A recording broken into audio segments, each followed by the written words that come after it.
Good morning student, कैसे हैं आप सभी स्टूडेंट। कल मैंने आपको वैद्युत द्विध्रुव पढ़ाया था और आज मैं उससे आगे हमारा टॉपिक है वैद्युत द्विध्रुव आघूर्ण। इंग्लिश में बोलते हैं इसे इलेक्ट्रिक डाइपोल मोमेंट।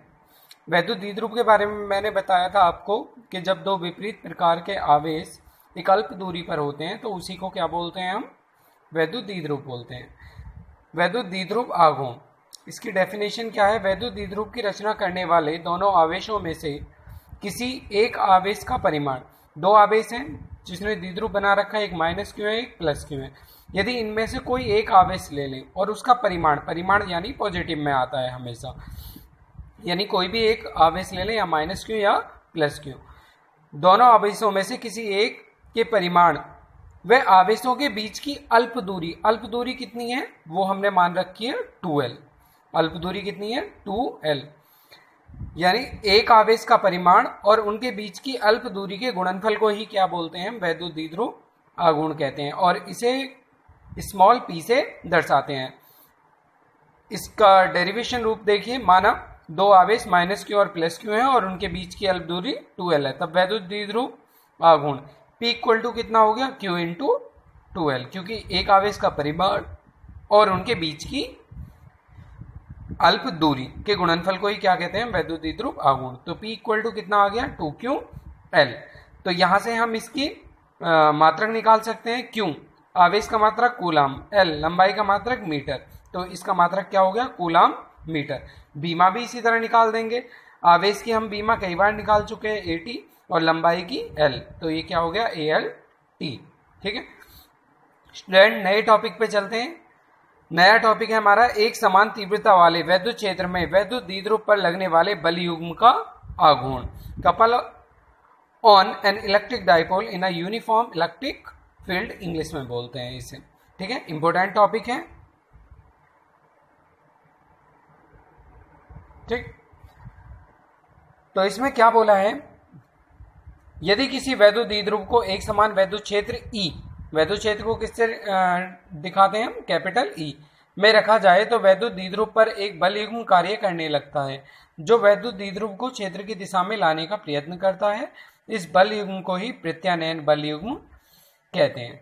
ठीक है, जब हम वैद्युत द्विध्रुव को किसी वैद्युत क्षेत्र में रखते हैं, ठीक है, तो उस पर एक बल कार्य करने लगता है जो उस, देखिए मैंने ये डायग्राम के थ्रू दिखा रखा है, ये एक हमने बल युग्म रखा है AB, जिस किससे बना हुआ है ये, सॉरी एक हमने वैद्युत द्विध्रुव रखा हुआ है, वो किससे बना हुआ है, प्लस क्यू और माइनस क्यू से, जिनके बीच की अल्प दूरी कितनी है 2L है।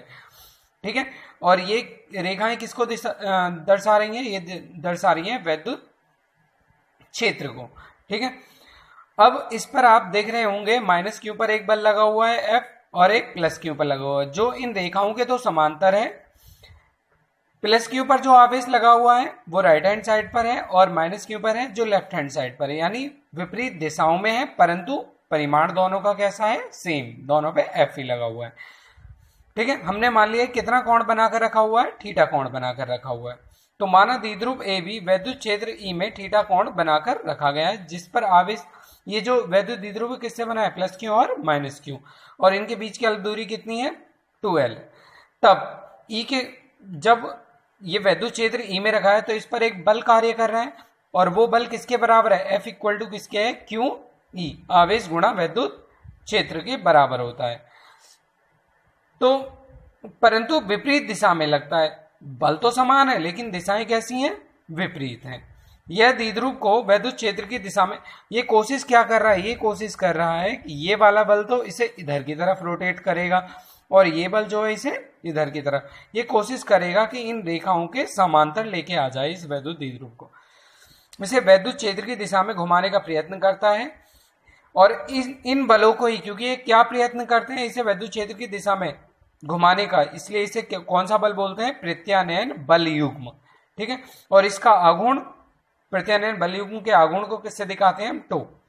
ठीक है, एक बार मैं उल्टा J इस तरह बना देते हैं इसको।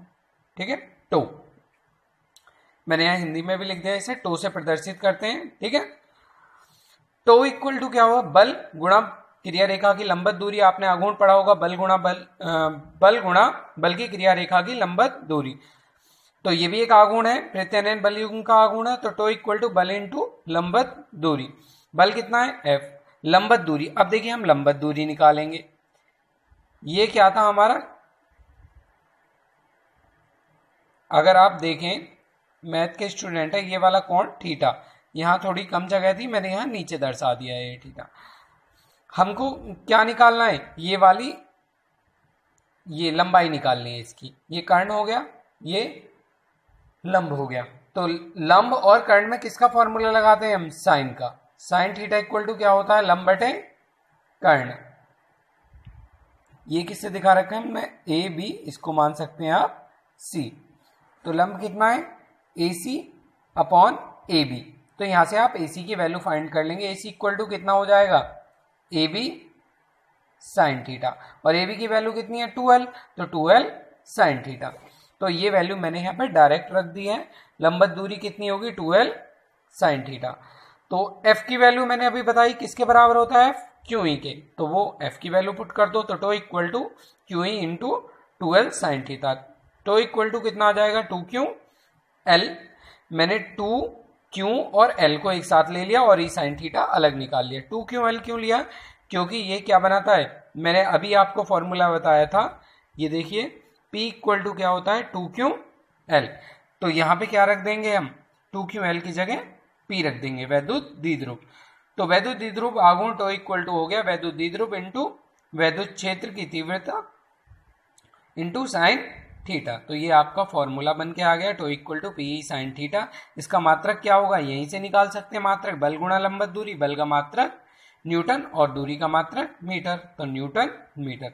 अब इसकी बीमा निकालेंगे। बीमा भी आसान है, बल की बीमा क्या होती है? MLT माइनस 2, और लंबाई की बीमा कितनी होती है? L। तो ये कितना हो गया? ML2T minus 2।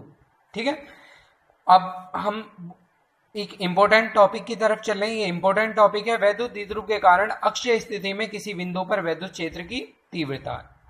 अक्षीय स्थिति में माना ए बी एक वैद्युत द्विध्रुव है, इसी की तरह एक द्विध्रुव ले लिया हमने ए बी, जो किससे मिलकर बना है? प्लस क्यू और माइनस क्यू आवेशों से मिलकर बना है, जिसे हमने किस में रखा है? परावैद्युतांक के में। ठीक है, के परावैद्युतांक में हमने इसे रखा हुआ है। दोनों आवेशों के बीच की अल्प दूरी कितनी है? 12 होती है हमेशा, ये 12। तब द्विध्रुव के मध्य बिंदु, देखो ये मैंने एक द्विध्रुव लिया है, माइनस क्यू प्लस क्यू से बना है, इसका मध्य बिंदु क्या ले लिया? O। जब ये 12 था तो मध्य बिंदु O है, तो L इधर और L इधर। ठीक है, तो बिंदु ए बी, ए पर प्लस क्यू आवेश है, बी पर माइनस क्यू आवेश है। तो बिंदु O से R मीटर की दूरी पर कोई बिंदु P है, यहां से O से और ये R मीटर की दूरी पर क्या है? कोई बिंदु P है, जिस पर हमें क्या निकालनी है? वैद्युत क्षेत्र की तीव्रता। मैंने क्या मान लिया? प्लस क्यू के कारण E1, जो तीव्रता है वो प्लस क्यू के कारण कितनी है? E1, और माइनस क्यू के कारण कितनी हो गई? E2। ये E1 का निशान थोड़ा बड़ा बनाएंगे और E2 के लिए ये जो एरो का निशान है ये छोटा बनाएंगे। ये मैं बाद में बताऊंगा क्यों बड़ा है और क्यों छोटा है। ठीक है, बिंदु P से आवेश Q की दूरी कितनी होगी? अब यहां देखिए आप, P से लेकर के ये दूरी कितनी है भाई? टोटल यहां तक R है, तो R में से ये वाला L निकाल दो, तो ये दूरी बच जाएगी यहां तक, तो कितनी होगी? R minus L। और माइनस क्यू से कितनी होगी? तो टोटल यहां तक R है, तो इसमें ये वाला L जोड़ देंगे, तो माइनस क्यू से दूरी कितनी हो जाएगी? R plus L। तो वही लिखा है, बिंदु P से प्लस क्यू की दूरी R minus L, minus Q की दूरी R प्लस L है। और इनकी तीव्रताएं क्रम से मैंने बताई दी हैं, E1 और E2 है। ठीक है, तब पहले प्लस क्यू आवेश के कारण वैद्युत क्षेत्र की तीव्रता निकालेंगे। E1 equal to 1/4 pi epsilon naught, क्योंकि तीव्रता का फॉर्मूला जो हम पीछे ड्राइव कर चुके हैं। E1 equal to 1/4 pi epsilon naught, के इसलिए क्योंकि एक परावैद्युतांक के माध्यम में है, Q upon R minus L का होल स्क्वायर। ठीक है, ये AP दिशा में, A से P की दिशा में, इधर को एरो बना हुआ है क्योंकि ये प्लस क्यू के कारण है। माइनस क्यू के कारण कौन सी दिशा हो जाएगी? P B की दिशा हो जाएगी। ठीक है, इसी तरह हम माइनस क्यू आवेश के कारण वैद्युत क्षेत्र की तीव्रता निकालेंगे। E2 equal to 1/4 pi epsilon naught के Q upon R plus L का होल स्क्वायर, ये PV दिशा हो जाएगी। ठीक है, अब यहाँ देखिए E1 बड़ा है, मैंने एरो का निशान बड़ा बनाया। E1 इसलिए बड़ा है क्योंकि अगर यहाँ 2 रखें, यहाँ 1 रखें, 2 में से 1 गया 1, 1 का स्क्वायर 1 रह जाएगा, और यहाँ 2 और 1 3, 3 का स्क्वायर 9, 9 से हम जब किसी संख्या को भाग देते हैं तो वो संख्या और ज्यादा छोटी हो जाती है, इसलिए E1 बड़ा है E2 से, इसीलिए मैंने यहाँ ये एरो बड़ा बनाया था। तो परिणामी तीव्रता कितनी होगी, तो E1 में से E2 घटाएंगे हम, तो E इक्वल टू 1/4, इनकी वैल्यूएं रख दें E1 और E2 की, 1/4 पाई एप्सिलॉन नॉट के Q upon R minus L का whole square minus 1/4 pi epsilon naught Q upon R plus L का होल स्क्वायर। यहाँ कॉमन क्या है, 1/4 पाई एप्सिलॉन नॉट के, और ऊपर से क्या कॉमन आ रहा है, Q, बचेगा क्या 1/R माइनस L का होल स्क्वायर, और यहाँ क्या बचा 1/R प्लस L का होल स्क्वायर। मैथ के स्टूडेंट हो, जो बायो के भी हैं, 10 तक उन्होंने भी पढ़ा है, तो बड़े आराम से इसकी कैलकुलेशन कर लेंगे। इनका एलसीएम ले लो, इन दोनों को ही मल्टीप्लाई में ले लिया, इसकी मल्टीप्लाई इधर, इसकी मल्टीप्लाई इधर, यहां दोनों का होल स्क्वायर खोलोगे, ए प्लस बी का whole square, A square plus B square plus 2ab वाला, ठीक है। ऐसे इसका खोलेंगे R square plus L square minus 2rl, लेकिन इस माइनस के कारण चिन्ह बदल जाएंगे, माइनस का R square minus L square plus 2rl, यहाँ ये दोनों कट हो जाएंगे, कट जाएंगे, 2rl 4rl, ठीक है। अब r माइनस एल का होल स्क्वायर और r प्लस एल का होल स्क्वायर हैं दोनों के, तो एक ही होल स्क्वायर में लिख लिया मैंने। अब ये किसका फॉर्मूला बन गया, a की 2 माइनस b की 2 का, तो r square minus L square और इसका भी होल स्क्वायर, ठीक है। तो ऊपर क्या हो गया, यहाँ 4 है, 4 में से मैंने 2 निकाल दिया, 2q और l इसके साथ लिख दिया, बचा क्या 2r, तो टोटल मिलाकर कितना हो गया 2ql इंटू 2r अपॉन 4 पाई एप्सिलॉन नॉट के r square minus L square का होल स्क्वायर। तो 1/4 पाई एप्सिलॉन नॉट 2ql को हम क्या कहते हैं, वैद्युत द्विध्रुव P, तो 2pr upon r square minus L square का होल स्क्वायर, ठीक है। अब यहाँ आप डायग्राम में देख सकते हैं ये L बहुत अल्प दूरी ले रखी है और ये एक बड़ी दूरी है, ठीक है। तो R बहुत ज्यादा बड़ा है किसके मुकाबले में, L के मुकाबले में। तो यहाँ मैंने क्या लिखा है, R स्क्वायर बहुत ज्यादा बड़ा है, ग्रेटर के निशान 2-3 बार लगाए, किससे, L स्क्वायर से, इसलिए L स्क्वायर को छोड़ देंगे, इसे नगण्य मान लेंगे। तो E इक्वल टू कितना हो गया 1/4 पाई एप्सिलॉन नॉट के 2pr अपॉन, जब हमने इसको 0 मान लिया तो r स्क्वायर का स्क्वायर r की पावर 4 हो जाएगा, ठीक है। तो यहाँ r की पावर 4, एक r से एक r कैंसिल, क्या बचा 2p अपॉन r क्यूब, ठीक है। इतने न्यूटन पर कूलम, क्योंकि E की यूनिट होती है, ये हम पीछे भी बता चुके हैं। अब वायु या निर्वात में K की वैल्यू कितनी होती है 1, तो ये 1 रख देंगे यहाँ पे। तो E इक्वल टू कितना आ जाएगा 1/4 pi epsilon not 2p upon r cube, इतने न्यूटन पर कूलम। और यही हमारा अक्षीय रेखा के लिए व्यंजक है वैद्युत क्षेत्र की तीव्रता का, ठीक है स्टूडेंट।